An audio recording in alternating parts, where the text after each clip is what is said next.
Bonjour, M. Bayo.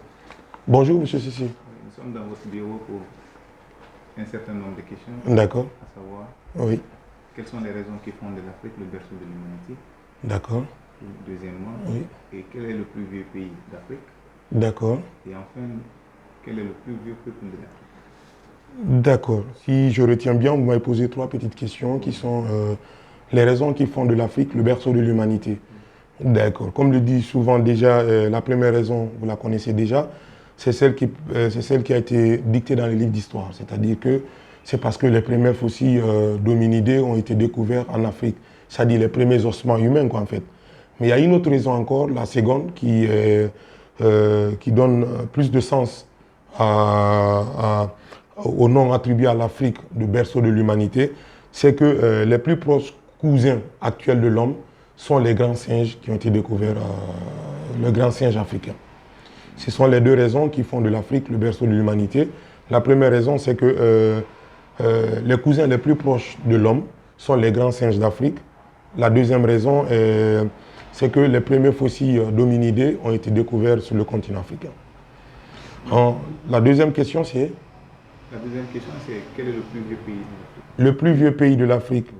D'accord. Si l'on se réfère à partir des récits racontés dans les livres, qui nous racontent que l'Égypte est le pays le plus ancien à travers tout ce qui est dit de gloire sur ce pays, mais l'histoire retient que l'Éthiopie est le pays le plus ancien du continent africain, pour des raisons qui sont très anciennes plutôt. L'histoire retient l'Éthiopie à cause de ses monuments historiques.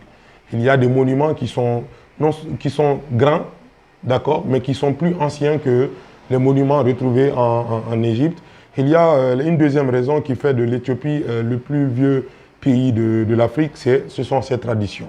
Ce pays a des traditions les plus anciennes du continent africain. Merci, Dr. Edick. Merci. Je suis très satisfait de votre... Merci. Il y a une troisième question, je crois bien. Il y a une troisième question. Oh oui, c'est... La dernière, c'est quel est le plus ancien peuple, le plus vieux peuple de l'Afrique? Le plus ancien peuple de l'Afrique, si je retiens bien les écrits, les plus anciens peuples de l'Afrique, ce sont les Pygmées. D'ailleurs, jusqu'à nos jours, ce sont ces peuples-là qui vivent en Afrique de l'Est, qui, encore jusqu'à ce millénaire, gardent encore leur identité de départ, qui n'ont pas changé leurs coutumes, leurs mœurs, qui ont le même mode de vie depuis le début. Merci, Dr. Edick. Nous sommes très satisfaits de vos différentes réponses. Merci, M. Cécile, c'est à moi de vous remercier. Rendez-vous sur vos différents liens voilà. de communication. Voilà. Avant. Edick, merci. Edick, jeune pédagogue. Exactement. Je voulais profiter de l'occasion pour leur dire de partager maximum toutes ces vidéos qu'ils reçoivent sur mes comptes Facebook, sur mes plateformes de communication. Nous activons pour créer des contenus éducatifs qui puissent vous permettre, vous qui nous regardez, et apporter à vos familles et à vos enfants quelque chose d'essentiel qui puisse les aider à prendre la relève. Abonnez-vous maximum sur les pages Conseil Éduc, Dr Éduc, Jeune Pédagogue, la plus nouvelle page, la plus récente d'ailleurs, et donnez-nous plus de force. Merci, à très bientôt.